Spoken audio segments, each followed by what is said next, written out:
నమస్కారం అండి. ప్రణవి స్టోరీస్కి స్వాగతం. ఇవాళ నేను ద్వివేదుల విశాలాక్షి గారు రచించిన మారిన విలువలు అనే నవలను చదవబోతున్నాను.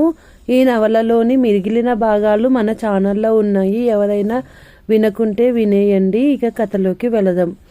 వాళ్ళందరి దారి వేరు అక్క. వాళ్ళు పాసు కాకపోయినా ఏమీ మునిగిపోదు.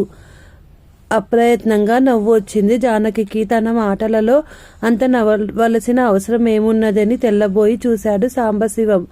నీ పరీక్ష పోతే సప్త సముద్రాలు పొంగి ప్రపంచాన్ని ముంచేయిస్తాయి కదరా, లేక భూమి తన గతి తప్పి సూర్యుడిలోకి చొచ్చుకుపోతుందా? ఏమవుతుందిరా పిచ్చి తండ్రి, అంది జానకి. నా బాధ నీకు నవ్వు తాలూకగా ఉంటుందనుకోలేదు అక్క, అన్నాడు సాంబశివుడు.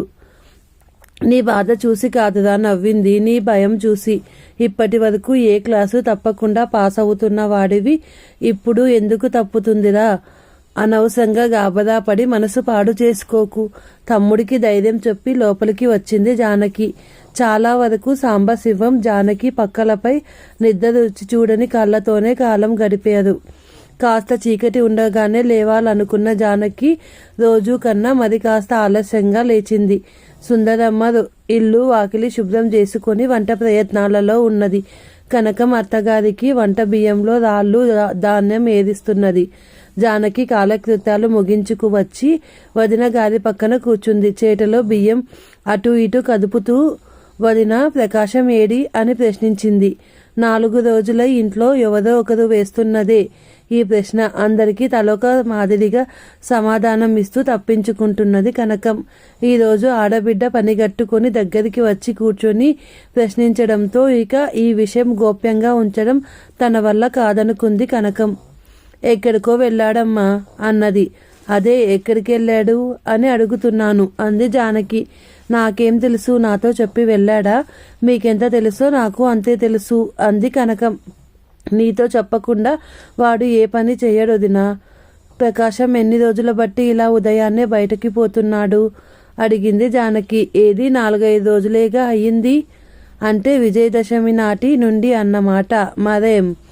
నిజంగా చెప్పు వదినా, ప్రకాశం ఊరికే తిరిగేందుకే బయటికి పోతున్నాడా అని అడిగింది జానకి. నీ తోడుగా నాకేం తెలియదమ్మా జానకి, ఏదో పని మీద పోతున్నానన్నాడు. ఏమిటని అని అతడిని అడిగి పనికి విఘ్నం కలిగించడం ఇష్టం లేక ఊరుకున్నాను. ఏదైనా చెప్పవలసి ఉంటే తనే చెప్తాడు అన్న ఉద్దేశంతో. సరేలే, నేను అడిగి తెలుసుకుంటాను, అంది జానకి.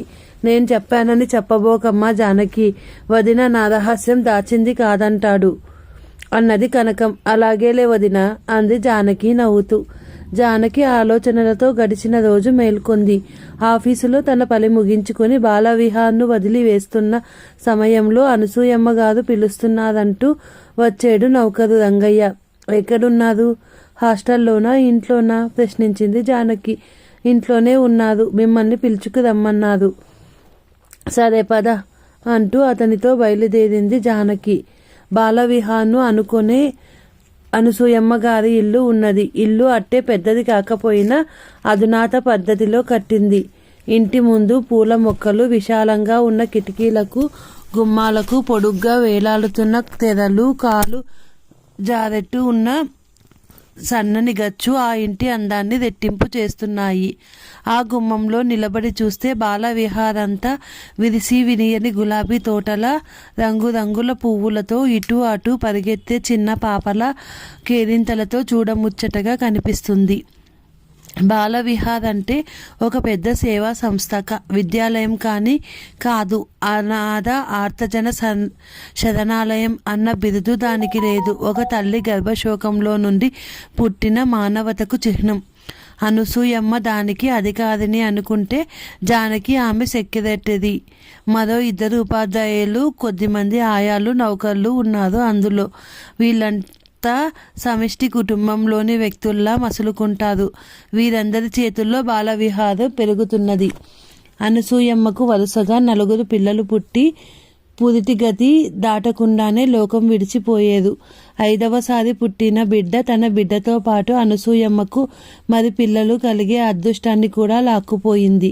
డబ్బు, దయ గల హృదయం గల అనసూయమ్మ తనకు నచ్చిన పిల్లల్ని ఆసుపత్రి నుండి, అనాథ శరణాలయాల నుండి తీసుకువచ్చి పెంచి పెద్ద చేయాలనే ఆశయంతో ఈ బాల విహార్ను స్థాపించింది. భర్త పోయాక ఆమెకు ఆ పిల్లలే ఆప్తులయ్యారు. అందులోని 25-30 మంది పిల్లలకు ఆమె తల్లి. పెరిగి పెద్దయిన వారు కూడా అమ్మా అమ్మా అంటూ ఆమెను చూసేందుకు తిరిగి వస్తారు. పుట్టింటికి వచ్చిన ఆడపిల్లల సెలవు మీద వచ్చిన మగపిల్లల్లా భావించి ఆదరిస్తుంది అనసూయమ్మ. ఆమె బాలవిహార్లో పిల్లలకు రుచికరమైన ఆహారం, శుచికరమైన అలవాట్లు నేర్పి గృహ జీవనంలోని మాధుర్యాన్ని వారికి తెలియజేస్తుంది. వారు కోల్పోయిన మాతృ ప్రేమతో వారిని దగ్గరికి తీసుకుంటుంది. అందుకే ఆ పిల్లలకు బాలవిహార్ పట్ల అంత అభిమానం. తాము పెరిగిన చోట తమలాంటి మరికొందరికి ఆశయం కలిగించాలన్న ఉద్దేశంతో తమకు తోచినంత సొమ్ము అప్పుడప్పుడు వాళ్ళు పంపుతూ ఉంటారు. బిడ్డల నుండి తల్లి సొమ్ము తీసుకునేందుకు ఎలా సంకోచించదో అలాగే అనసూయమ్మ తన చేతుల్లో పెరిగిన పిల్లలు సొమ్ము పంపితే ఆనందంగా స్వీకరిస్తుంది. తిరిగి దానిని వారిలాంటి మరికొందరికి ఉపయోగిస్తుంది. ఈ బాలవిహార్ గురించి చాలామందికి తెలియదు. దీనికి ప్రజాదరణ కానీ పేరు ప్రఖ్యాతలు కానీ లేవు. కానీ ఇక్కడ పెరిగిన పిల్లలు తమ పెంపుడు తల్లి గురించి ఘనంగా చెప్పుకుంటారు. ప్రస్తుతం ఉన్న వాళ్ళు ఆనందంగా స్వేచ్ఛగా ఉంటారు. శరణాలయం గురించి రకరకాల కథలు విన్న జానకి ఈ ఉద్యోగంలో చేరేందుకు మొదట వెనకాడింది. ఇటువంటి సేవా సంఘాలలో కాఠిన్యం, కాలుష్యం కూడా గట్టుకుని ఉంటాయని, అవినీతి రాజ్యం మేలుతూ ఉంటుందని, ఇటువంటి చోట కొంతకాలం మసిలిన మనుషులు యంత్రాల్లా తయారై ఏ మీట నొక్కితే ఆ పని చేసుకుంటూ కాలం వెళ్లదీసే రకానికి దిగజారిపోతారని భావించింది. కానీ అవసరం ఆమెచే బాలవిహార ప్రాంగణంలో కాలు పెట్టించింది. అనసూయమ్మను చూశాక జానకి తన భయాన్ని మరచిపోయింది. ఆమె లాంటి నిస్వార్థ పరులు అరుదు కానీ ఉండదని మాత్రం అనలేము. బొగ్గులు రోజు బస్తాలకు బస్తాలు కాలుస్తాము. అటువంటి బొగ్గుల్లోనే అరుదుగా ఎక్కడో మాణిక్యాలు ఉంటాయి. అనసూయమ్మ మంచం మీద పడుకొని ఉన్నది. కాళ్ళు పైకి ముడుచుకొని తలదాకా ముసుగు పెట్టుకున్నది. నన్ను పిలిచేరా? జానకి మెల్లగా ప్రశ్నించింది. వచ్చావా జానకి? అనసూయమ్మ అటు నుండి ఇటు తిరిగింది. మీ ఒంట్లో సరిగా లేదా? ఎర్రబడిన కళ్ళను, పీక్కుపోయిన ముఖాన్ని చూసి ప్రశ్నించింది జానకి. అవునమ్మా, నిన్న రాత్రి నుండి జ్వరంగా ఉంది. ఒళ్ళంతా నొప్పులు, కళ్ళ మంటలు.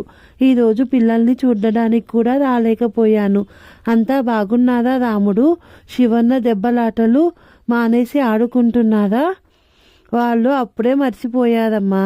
చిన్నపిల్లలకి అది దేవుడిచ్చిన వరము. ఈ క్షణంలో జరిగిన దాన్ని మరుక్షణంలో మనస్సులోంచి తీసి పారేయగలరు. మనలా ఆలోచిస్తూ బాధపడుతూ కూర్చోదు అంది జానకి. చూడు, నిన్న వాళ్ళ మీద చెయ్యి చేసుకున్నావా? రాతంతా బాధపడుతూనే ఉన్నాను. వాళ్ళను దండించే అధికారం నాకుందా అని. రాతల్లా నేను ప్రశ్నించుకుంటూనే ఉన్నాను. కానీ చూడు జానకి, ఒక్కొక్కసారి దండన కూడా ప్రేమలో భాగమే అనిపిస్తుంది. నాకు నా వారు అన్న మమకారంతో ఒకదానిని చూస్తున్నప్పుడే అది చెడిపోతే బాధనిపిస్తుంది. బాగుపరిచేందుకు ప్రయత్నించాలనిపిస్తుంది. వీధిలో పోతున్న ఏ కుర్రాడో ఇంకొకరితో అటువంటి మాటలంటే క్షణకాలం రోతపడినా ఏమనకుండా నా దారిన నేను పోయుండేదాన్ని. కానీ నిన్న శివయ్య నోరంట ఆ మాట వినేసరికి నా శరీరంలోని ఏదో భాగం ఛేదించున్నట్టు బాధపడ్డాను అంది. అవునమ్మా, కన్న తల్లి అయినా పిల్లలను పానుపడి చేస్తే దండించకుండా ఉంటుందా? అలా చేస్తే బిడ్డల పట్ల ఆమెకు గల ప్రేమను శంకించవలసి ఉంటుంది. పిల్లలు సరిగా పెరిగిన దానికి లాలన పాలన ఎంత అవసరమో దండన కూడా అంతే అవసరం అన్నది జానకి. ఇంతకీ అటువంటి పాడు మాటలు వీళ్ళకి ఎలా అబ్బాయంటారు? నౌకళ్ళ నోట వినుంటారు అంది జానకి. ఈ విషయంలో నౌకళ్లను గదమానించాలి. పసివాళ్ల ముందు అసభ్యంగా మాట్లాడితే ఉద్యోగం ఊడిపోతుందని హెచ్చరించాలి అంది అనసూయమ్మ. మీరు మరేం కంగారు పడకండి. ఈ విషయంలో నేను తగిన జాగ్రత్త తీసుకుంటాను. మీ ఆరోగ్యం బాగా చూసుకోండి. మరి నేను సెలవు తీసుకుంటాను అని చెప్పి బయటకు వచ్చింది జానకి. అప్పటికే కనుచీకటి పడుతున్నది. పని ముగించుకొని ఇళ్లకు పోయే కూలీ నాలి జనం, మేత నుండి తిరిగి వస్తున్న పశువులు పగలల్లా ఆఫీసులో ఇళ్లల్లో మగ్గి సాయంకాలం గాలి పీల్చుకునేందుకు పార్కులకు బయలుదేరే మగతో మహాసందడిగా ఉన్నాయి రోడ్లన్నీ. జానకి తొందరగా ఇల్లు చేరుకునే ఉద్దేశంతో వడివడిగా అడుగులు వేస్తున్నది. పార్కులో గుంపులుగా కూర్చున్న శ్రోతలకు పాకిస్తాన్ చేస్తున్న దుండగాలను, అరాచకాలను వెల్లడిస్తుంది ఆల్ ఇండియా రేడియో. తెలుగులో వార్తలు సమాప్తం అన్న మాట విని చాలామంది లేచి ఇళ్ల ముఖం పట్టారు. అందరికీ కాస్త దూరంగా బుర్ర వంచుకొని నడుస్తున్న యువకుని చూసి పోల్చుకొని సాంబు అని పిలిచింది జానకి. తుల్లిపడి సాంబశివం వెనక్కి తిరిగి చూశాడు. నువ్వింత ఆలస్యంగా వస్తున్నావా మక్క అన్నాడు. ఆఫీసులో ఏదో పనుండి ఉండిపోయాను. ఇక్కడ నువ్వేం చేస్తున్నావు అడిగింది జానకి. ఏం తోచలేదు, మనసుకు కాస్త బాగుంటుందేమో అని ఇక్కడ కూర్చున్నాను అన్నాడు. కాలేజీ నుండి రాగానే కాళ్ళు చేతులు కడుక్కొని తిరిగి పుస్తకాలు ముందేసుకునే కూర్చొనే సాంబు ఈరోజు ఏం తోచలేదంటూ పార్కుల వెంట తిరగడం కాస్త కొత్తగానే అనిపించింది జానకి. ఏం జరిగిందిరా అంత దిగాలు పడి ఉన్నావు అన్నది. ఆమె మాటకు సాంబశివం జవాబు చెప్పలేదు. అక్క, మన ప్రకాశం న్యూస్ పేపర్లు అమ్ముతున్నాడు, నీకు తెలుసా అని ప్రశ్నించాడు జానకి కళ్ళల్లో చూస్తూ. అంటే? పేపర్లు అమ్మడం అంటే ఆ మాటకు అర్థం తెలియని కాదు. తమ్ముడు ఎంచుకున్న జీవితాన్ని అవగాహన చేసుకునేందుకు ఆ పాటి సమయం కావలసి వచ్చింది ఆమెకి. అంటే ఉదయం ఇంటింటికి తిరిగి పేపర్లు అందించడం, సాయంకాలం పార్కుల్లోనూ, కాలేజీ గేటు దగ్గర, రైల్వే స్టేషన్లలోనూ పేపర్లు, పత్రికల, కథల పుస్తకాలు అమ్మడం అన్నాడు సాంబు. అది సరే, ఈ విషయం నీకెలా తెలిసింది, ఎవరు చెప్పారు అడిగింది జానకి. కాలేజీ వదిలాక చాలా మంది గుంపుగా వస్తున్నాము. వెనుక నుంచి sir paper sir, evening news, తాజా వార్తలు అంటూ మాటలు వినిపించాయి. అలవాటు పడిన కంఠం విని వెనక్కి తిరిగి చూశాను. మన ప్రకాశం. నా నోటిలో నుంచి మాట రాలేదు. కళ్ళ పక్కించి అలా ఎంతసేపు చూస్తూ నుంచున్నానో అన్నాడు సాంబు. ప్రకాశం పేపర్ సార్ అంటూ నన్ను గుర్తుపట్టనట్టే కావలసిన వాళ్ళకి పేపర్లు ఇచ్చి నా ముందు నుంచి వెళ్ళిపోయాడు. ప్రకాశం ఈ పని ఎప్పటి నుంచి చేస్తున్నాడు? నన్ను చూసి పలకరించకుండా ఎందుకు వెళ్ళిపోయాడు అన్నాడు. ఎంతకాలంగా చేస్తున్నాడో నాకే తెలియదు సాంబు, కానీ అలా ఎందుకు ప్రవర్తించాడో నేను అర్థం చేసుకోగలను. బహుశా నీ కళ్ళు 10 మంది మధ్య నా తమ్ముడు పేపర్లు అమ్ముతున్నాడని నన్ను అవమానం చేయకుదా అని ప్రార్థించి ఉంటాయి. అందుకే నీకు వాడికి సంబంధం లేనట్టు పలకరించకుండా వెళ్ళిపోయి ఉంటాడు. అక్కడి వాళ్ళు అనుమానించి నీకు వాడికి 1000 కాగడాలు పెట్టినా వెతికినా పోలికలు లేవు అంది జానకి. కానీ వాడు అలాంటి పని చేస్తుండగా లేనిది వాడు నా తమ్ముడు అని చెప్పుకునేందుకు నేను సిగ్గుపడతానా అక్క అన్నాడు సాంబు. ఆ విషయం నీ మనసును అడిగి తెలుసుకో ఏమంటున్నదో అన్నది జానకి. దారి పొడుగున సాంబశివం అన్న మాటలే జానకి మనస్సులో మెదులుతున్నాయి. వాడు అలాంటి పని చేయగా లేనిది, ప్రకాశం చేస్తున్న పని సిగ్గుమాలిన పని అని, అది వాడు చెయ్యగా లేనిది వాడు నా తమ్ముడు అనుకునేందుకు నేను సిగ్గుపడతానా అని సాంబు ప్రశ్నించుకుంటున్నాడు. నిజంగా ప్రకాశం చేస్తున్న పని సిగ్గుమాలిందేనా? మనిషి దేనికి సిగ్గుపడాలి? సోమరిగా ఇతరులపై ఆధారపడి బతికేందుకు సిగ్గుపడాలి. పని చేసుకు బతకగలిగిన శక్తి ఉండి అడుక్కు తింటూ ఉంటే సిగ్గుపడాలి. లేక దొంగతనంగా వాళ్ళ సంపదను అనుభవిస్తే సిగ్గుపడాలి. కానీ ప్రకాశం అటువంటి పనేం చెయ్యలేదే. 60 రూపాయల కోసం పగలల్లా ఆఫీసులో చాకిరీ చేస్తే గౌరవం, అదే సొమ్ము కోసం ఇంటింటికి తిరిగి పేపర్లు ఇస్తే, లేక ఇంకో విధమైన కాయ కష్టం చేస్తే అగౌరవం ఎలా అవుతుంది? రెండింటికి పరమార్థం ఒకటే, అదే ధనార్జన. దానికోసం అందరూ తలో వృత్తిని, వారి మానసిక శారీరక ప్రవృత్తిని బట్టి, తెలివితేటల్ని అవకాశాల్ని బట్టి ఎంచుకుంటారు. గౌరవాలను డబ్బును కొలుచుకోకున్నా కొంత నయం. కానీ ఇద్దరు చేస్తున్న పని బతికేందుకే అయినప్పుడు, ఇద్దరు పైవారి ఆజ్ఞలను పాలిస్తూ పని చేయిస్తున్నప్పుడు గుమస్తా పని కన్నా కాయ కష్టం చేసేవాడి పని హీనం అని ఎలా చెప్పగలం? ఈ రోజుల్లో తాలూకా ఆఫీసులో లోయర్ డివిజన్ క్లర్క్ కన్నా ఓ రైల్వే లైసెన్సు కూలీ ఎక్కువ గడిస్తున్నాడేమో. ఆత్మాభిమానం, స్వేచ్ఛ లెక్కలోకి తీసుకోకున్నా ఈ కూలీ కన్నా ఆ గుమస్తా అధికంగా పొందుతున్నాడని చెప్పలేం. కానీ లోకం దృష్టిలో గుమస్తా ఉద్యోగానికి ఉన్న విలువ, గౌరవం కూలీ నాలి చేసేవారికి లేదు. కారణం ఏమిటి అనుకుంది జానకి. రాత్రి పక్క మీద దొర్లుతూ కూడా జానకి ఇదే ఆలోచించింది. ఎప్పుడో ఆమెకు తెలియకుండానే ఆలోచనలను తోసుకొని నిద్ర ముంచుకు వచ్చింది. జానకి గత దినపు ఛాయలతో తిరుగుతుండగానే ప్రకాశం వచ్చాడు. తన కోసమే ఎదురు చూస్తున్నట్టు వీధి అరుగు మీద నిలబడ్డ అక్కను చూసి ఇంక తను బయటపడక తప్పదనుకున్నాడు. ఏమక్కయ్య, ఇంకా నీ ఆఫీసుకు వేళ కాలేదా? ఇంత తాపీగా పచార్లు చేస్తున్నావు అన్నాడు. నీకోసమేరా అన్నది నెమ్మదిగా. ప్రకాశం మాట్లాడలేదు. అక్క నోట రాబోయే ఇంకొక మాట కోసం ఎదురు చూస్తున్నాడు. నిన్ను ఒక్క నిమిషం అడిగి తెలుసుకుందామని లోపలికి దారి తీసింది జానకి. సాంబు చెప్పాడా? ప్రకాశం అక్కను అనుసరించు ప్రశ్నించాడు. అవును చెప్పాడు. అందుకే.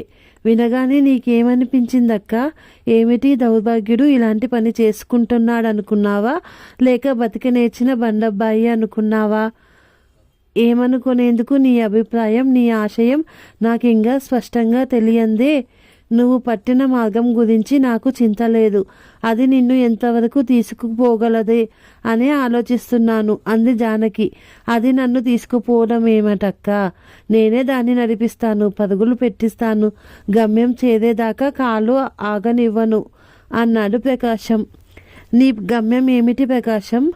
ఈ ప్రపంచంలో పుట్టిన అందరికీ వేరువేరు గమ్యాలు లేవక్క. అందరి గమ్యం ఒకటే, సుఖంగా బతకడం. అయితే నీకేపటి ఇల్లు కావాలో నిర్ణయించుకొని మరి పునాదులు నిర్మించుకుంటావు. ఓటి పునాదుల మీద పెద్ద భవంతి కడితే అది కూలిపోతుంది. చిన్న ఇంటికి పెద్ద పునాదులు తీస్తే నీకున్న డబ్బు కాస్త ఆ పునాదికి మింగేసి ఇల్లు కట్టుకునేందుకు ఏం మిగల్చావు? అలాగే ఈ సుఖజీవనం అన్న పదానికి కూడా మనకి తగినట్టు అర్థం చెప్పుకోవాలి. నాకు ఒకరి మీద ఆధారపడకుండా, ఇంకొకరి ముందు చెయ్యి చాపకుండా జీవితం గడిచిపోతే చాలు.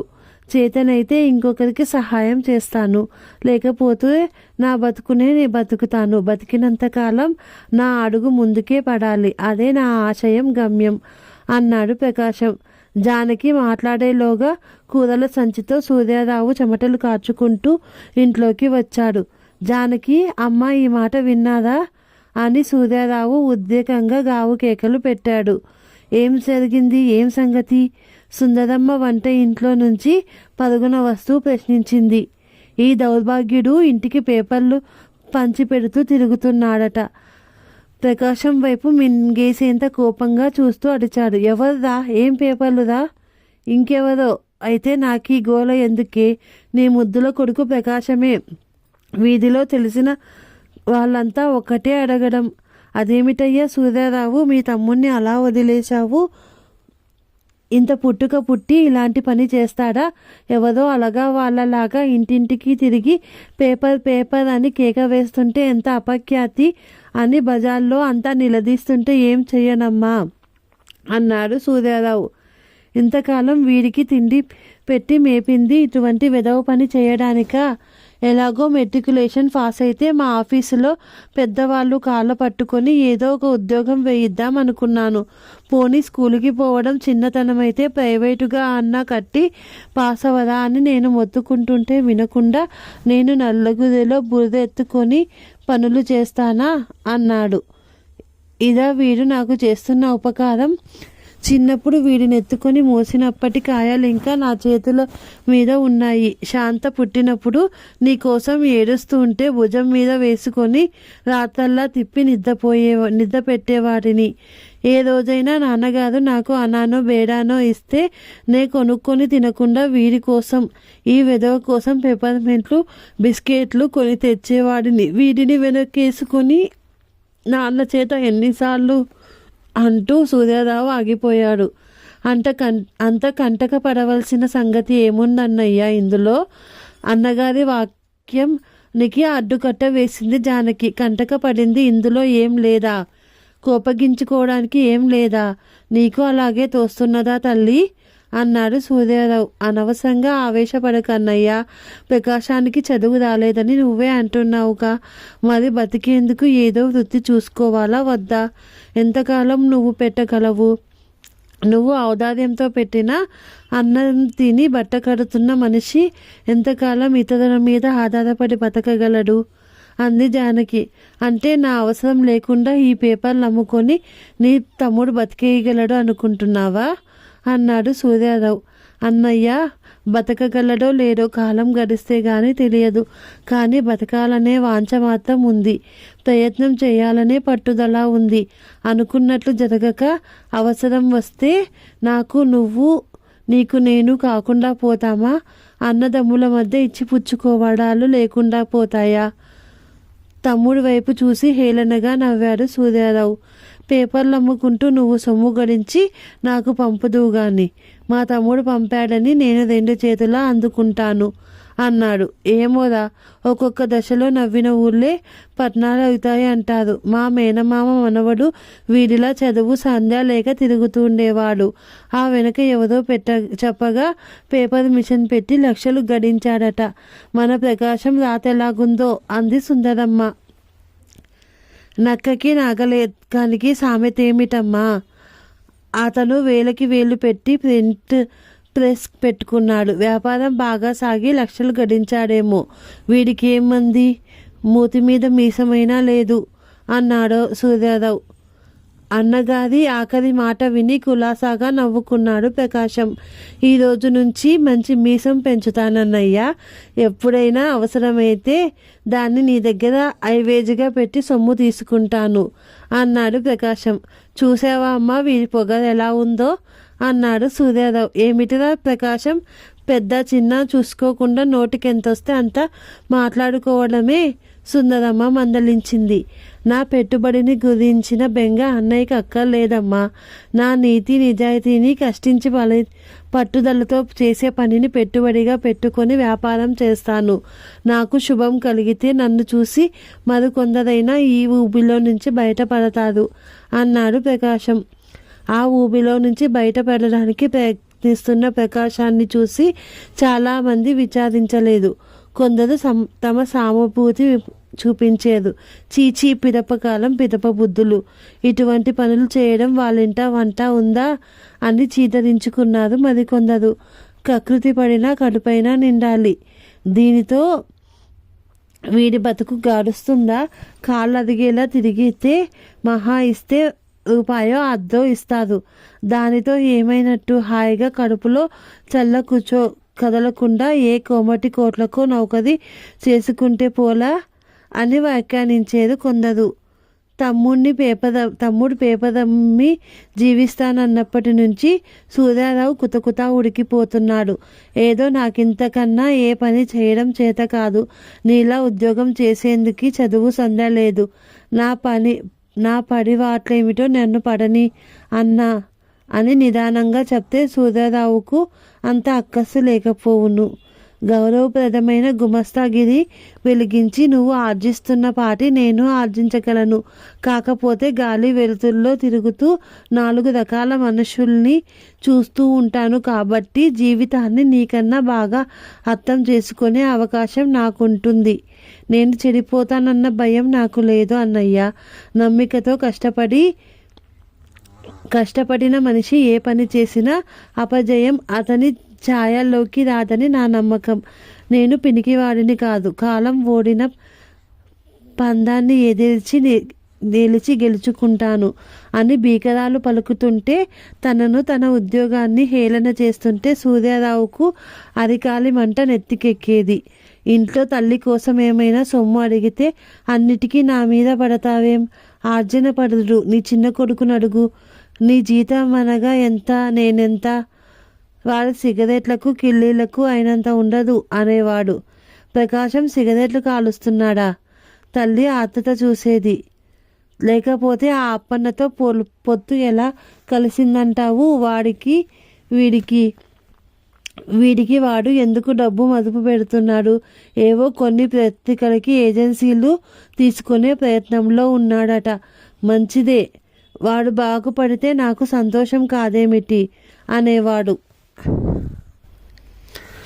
అప్పన్న ప్రకాశానికి సొమ్ము ఎందుకు మదుపు పెడుతున్నాడో, వాళ్ళిద్దరి మధ్య అంత నమ్మకం ఎలా ఏర్పడిందో జానకికి కూడా అర్థం కాలేదు. ఏదో కుర్రాడు బతికింది పాటు పడుతున్నాడు, పోతే పోని అని కొంత సొమ్ము పారేసేందుకు అప్పన్న కోటీశ్వరుడేం కాదు.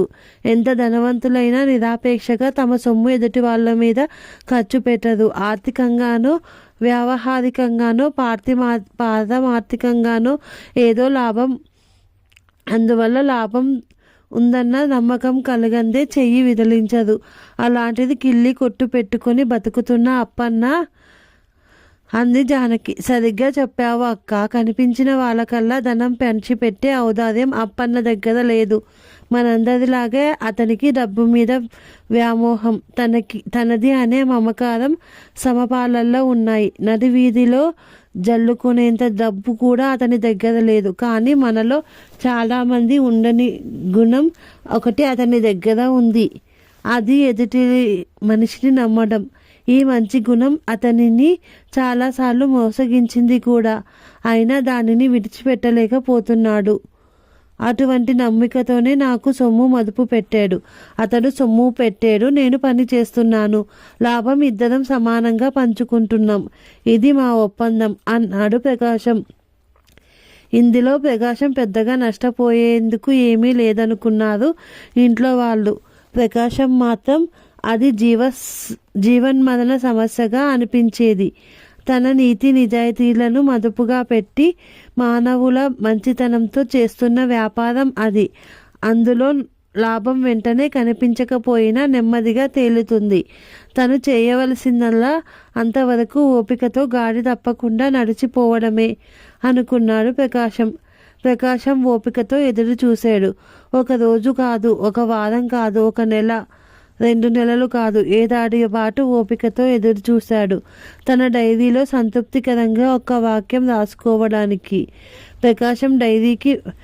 ప్రకాశానికి డైరీ రాసే అలవాటు ముందు నుంచి లేదు. కానీ ఇటీవల కావాలనే ఆ అలవాటు చేసుకున్నాడు. తన చుట్టుపక్కల వాళ్ళ మాటలు తనలో ఎటువంటి ఊహలు రేకెత్తిస్తాయో, తన చేతలు వాళ్ళ మీద ఎటువంటి ప్రభావం చూపిస్తున్నాయో రోజువారీగా చూసుకునేందుకు డైరీ లాంటిది ఒక వస్తువు అవసరం అనుకున్నాడు. ఎన్నిసార్లు దాన్ని పేజీ తర్వాత పేజీగా తిప్పి చూసుకునేవాడు. మనస్సును తలుక్కున మెదిపించే మాటలు అరుదుగానే కనిపించేవి. అవైనా గమ్యం తెలియవు. నట్టమిడి సముద్రంలో నావలో ప్రయాణిస్తూ ఏ దిక్కు తెలియని పరిస్థితుల్లో ఆ చిన్న చీకటిని చీల్చుకొని ఆకాశం అంచులో ఒక మూల లీలగా మెరిసిన మెరుపు లాంటిది అది. అందువల్ల గమ్యం తెలియకపోయినా చిమ్మ చీకట్లో వెలుగును చూడగలిగేను అన్న సంతృప్తి కలుగుతుంది. అటువంటి మెరుపులు ఆ పేజీలలో అక్కడక్కడ కనిపించేవి. ఏ సహృదయుడైనా అతను చేస్తున్న పనిని సమర్థించినప్పుడో, ఏ ఉత్సాహవంతుడైనా ప్రకాశం నీలాంటి వాళ్ళు ఈ సంఘంలో ఎంతైనా అవసరం అని భుజం తట్టినప్పుడో అటువంటి వెలుగు కొద్దిగా కనిపించేది. మొట్టమొదటి పేజీ అతని దృష్టిలో చాలాసేపు నిలిచేది. ఆంధ్రులకు ఆరంభ శూరత్వం ఎక్కువ అనే సామెతను నా పట్ల నిజం చేయకు భగవంతుడా. నేను పట్టిన మార్గం అవాంఛనీయమైనది కాకపోతే నన్ను ముందుకు పోని. తాత తండ్రిదండ్రుల అడుగు జాడల్లో నడవని వాళ్ళు నాశనం అవుతారనే అభిప్రాయాన్ని మానవుల్లో బలపడనీయకు. కష్టించి పనిచేస్తే అభివృద్ధి దేనిలోనైనా పొందవచ్చు అన్న నమ్మకాన్ని నాశనం చెయ్యకు. ఇది ప్రకాశం తన డైరీలో మొదటి పేజీలో రాసుకున్న దైవ ప్రార్థన, జీవిత ఆశయం కూడా. రోజు ఈ మాటల్ని మననం చేసుకునేవాడు. 6 నెలల దాకా అతడు వేసిన అడుగు వేసిన చోటనే నిలిచిపోయినట్టు అయ్యింది. ఇంట బయట కూడా ప్రతికూల వాతావరణాన్ని ఎదుర్కోవలసి వచ్చింది. ఏమయ్యా పంతులు, చదువుకున్నోడివి, మా పొట్టల మీద కొట్టకపోతే ఉద్యోగం చేసుకోకూడదా అనేవాళ్ళు మిగిలిన పేపర్లు ఇస్తున్న వాళ్ళు. వాళ్ళంతా కట్టకట్టి ప్రకాశానికి వాడుకలు దొరకకుండా చేసేవారు. సైకిల్ షాపు వాళ్లకు లంచం పెట్టి అతనికి సైకిల్ అద్దెకి ఇవ్వకుండా చేసేవాళ్ళు. నువ్వు సైకిల్ పట్టుకొని ఉడాయిస్తే ఎక్కడని వెతుకుతాము? 25 రూపాయల డిపాజిట్ కట్టు, ముఖం తెలియని వాళ్ళకి మేము సైకిళ్ళు ఇవ్వం అనేవాడు మిగిలిన వాళ్ళ నుంచి లంచం తిన్న సైకిల్ కొట్టు యజమాని. కాదు కూడదని వాదిస్తే ఏ బొక్కి సైకిలో పడేసేవాడు. అది 10 అడుగులు నడిచేసరికి గొలుసు తప్పి పోయేది. 2 వీధులు తిరిగేసరికి టైర్లో గాలి ఎగిరిపోయేది. అక్కడి నుండి మిగిలిన ఇళ్ళన్నీ తనతో పాటు సైకిళ్ళు నడుపుకుంటూ పేపర్లు ఇవ్వవలసి వచ్చేది ప్రకాశానికి. ఏమిటోయ్ మరి ఇంత లేటు చేస్తున్నావు? మిగిలిన వాళ్ళంతా ఏనాడో ఇచ్చిపోయేదు అనేవారు వాడుకదారులు. ఇక పని కాదని ప్రకాశం 2-3 రోజులు సైకిల్ తీసుకోకుండా పరుగు పెట్టి పేపర్లు అందించాడు. అతి చల్లని ప్రాతకాల సమయంలో కూడా అతని బట్టలు చెమటతో తడిచిపోయేవి. పని పూర్తయ్యాక 10 నిమిషాలు దాకా ఊపిరి అందుకోలేక ఓ మూలను కూలపడేవాడు.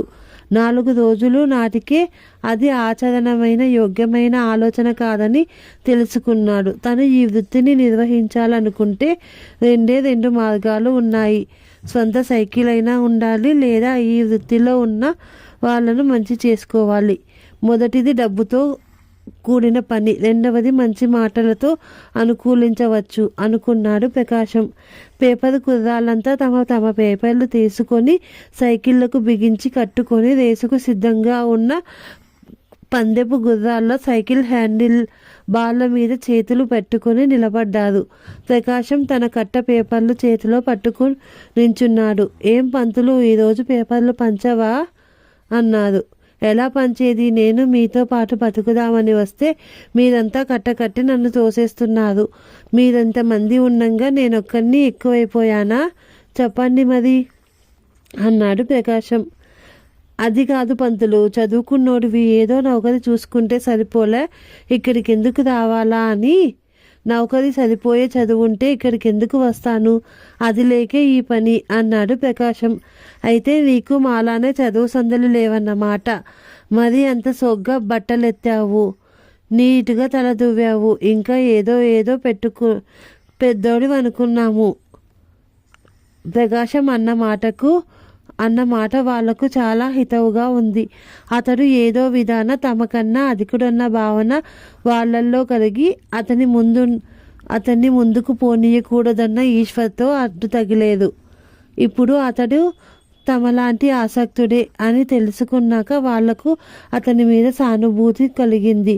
ఎర్ర తొక్కేరా, అందుకే డాబుగా కనిపిస్తాడు. పోనీయండా, వచ్చినాడు, తిరిగి ఎక్కడికి పోతాడు, ఆడికి ఓ సైకిల్ ఇయ్యమను అన్నాడు అందరికీ నాయకుడు లాంటి రాముడు. అంతటితో ప్రకాశం సమస్యలు తీరిపోయాని అని చెప్పేందుకు లేదు. పగలల్లా ఎంత కష్టపడినా తగినంత డబ్బు కళ్ళబడేది కాదు. సైకిల్ అద్దెకు కాఫీకి పోగా మిగిలిన డబ్బులు చూసుకుంటేనా, దీనికోసమేనా తను రోజల్లా రెక్కలు ముక్కలు చేసుకున్నది అనిపించేది అతనికి. ఏదిరా నీ ఆర్జన? ఏ రోజు ఇంటికి రాదేం? ఏమాత్రం కూడా తీసేవేం? అంతా ఒక్కసారే చూసి మమ్మల్ని ఆశ్చర్యపడుతాం అనుకుంటున్నావా అని హేళన చేసేవాడు అన్నయ్య. నే చెప్పలే పంతులు, ఈ పని కూడుగుడ్డ పెట్టదని, ఉట్టి దండగా మాది బేరం. ఏదైనా వ్యాపారం పెట్టవయ్యా అంటే విన్నావా అన్నయ్యవాడు అప్పన్న. వ్యాపారం అంటే పెట్టుబడి కావాలప్పన్న. పెట్టుబడికి నా దగ్గర సొమ్ము ఎక్కడుంది? ఒకవేళ అదృష్టం కలిసొచ్చి ఏదైనా వ్యాపారం పెట్టినా దీనిని అనుసరించే ఉండాలని నా కోరిక. ఇది ఒక వృత్తిగా స్వీకరించాను. దీని సంగతి ఎంతో పూర్తిగా చూడండి వదలను అన్నాడు ప్రకాశం. 6 నెలలు గడిచేసరికి ప్రకాశం కాస్త కాళ్ళు నిలబెట్టుకున్నాడు. అతని పనిని ఉనికిని చాలామంది గుర్తించేది. సహృదయుల దగ్గర నుండి సలహాలు కూడా అందొచ్చాయి. తన్నెదిగిన అందరి నుండి మంచి మాటనే ప్రతిఫలంగా పుచ్చుకొని తనకి చేతనైన విధంగా వారికి సహాయపడేందుకు ప్రయత్నించేవాడు ప్రకాశం. ఆ మంచి భావనని పెట్టుబడిగా పెట్టుకొని తనొక నాడు అభివృద్ధి పొందవచ్చునన్న నమ్మకం అతనికి ఉంది. ఆ పేపర్లు ఇచ్చే కుర్రాడైనా ఎదుగా బొద్దుగా, అయ్యో తెలియకపోవడం ఏమిటి, మా పిల్లల్ని రోజు స్కూలు బస్ ఎక్కిస్తుంటాడు. దూరం 4 అడుగులైనా మెయిన్ రోడ్డు దాటి వెళ్ళాలా, పిల్లలు ఏ కాళ్ళ కింద పడతారో అన్న భయపడేదాన్ని. ఉదయం పని వేళల్లో ఇల్లు వదిలి 10 నిమిషాలైనా బయటికి వెళ్ళేందుకు వీలు పడక చచ్చేదాన్ననుకోండి.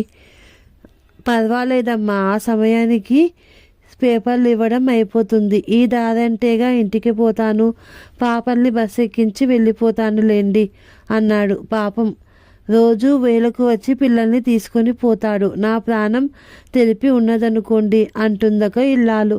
అయ్యో, ఈ పాటి దానికే మీరు చెప్తున్నారు. మొన్న మేము ఇల్లు మార్చేటప్పుడు ఎంత సహాయపడ్డాడని. ఈ కుర్రాడు లేకపోతే ఈ పని అయ్యేదా అని అనిపించిందంటే నమ్మండి. ఇంకో గృహిణి అభిప్రాయం. చిన్న పని పెద్ద పని ఏం చెప్పినా చేసి పెడతాడా? ఒక్కరోజైనా అమ్మ నాకిది కావాలని అడగడు సుమండి. ఇంకో ముసలమ్మకు అతనిలో కనిపించిన మంచి గుణం. ఎవరో మర్యాదస్తులైన కుటుంబంలోని వ్యక్తిలాగే ఉన్నాడు పాపం. ఇంట్లో పోట్లాడి వచ్చాడో లేక ఇంటి నుంచి వెళ్ళగొట్టారో కాస్త చదువు సంధ్య ఉన్నవాడిలాగే అగుపిస్తాడు. ఇవన్నీ ప్రకాశం గురించి అతని పుట్టు పూర్వోత్తరాలు తెలియని వారి అభిప్రాయాలు. ఇక ఏం జరిగిందో రేపటి భాగంలో విందాం. ఈ కథ నచ్చినట్లయితే లైక్ చేయండి, షేర్ చేయండి, సబ్స్క్రైబ్ చేయండి. Thank you friends.